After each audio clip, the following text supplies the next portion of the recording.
people have looked at me before and they're like, you don't understand. My mama was broke, my great-grandma was broke, my great-grandma was broke, and I just know I'm going to be broke.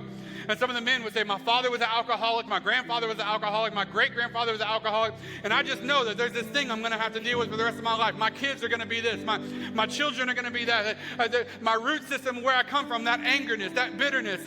I've got a root system, and my root system is never going to be healthy. So how could a non-healthy root system produce healthy fruit? I'm so glad you asked.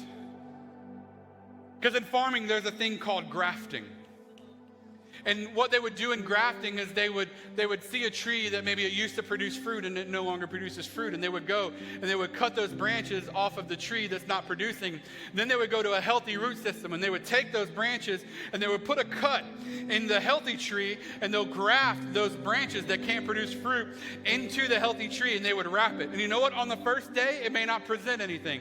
On the first week, it may not produce fruit. On the first month, it might not produce fruit. But over time, that branch starts to produce fruit again. Why? Because it got grafted into a new root system. And so listen to me, you may have that in your past, but you can get a new root system. You may be dealing with an anger problem, but God can give you a new root system. That might be the issue for you. That addiction might be real.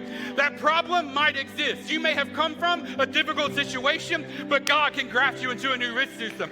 He can produce a fruit in you that your grandma and your mom never produced. He can produce a fruit in you that your father and your grandfather never produced. Why? Because he can graft you into a spirit that can produce something in you you never thought was possible.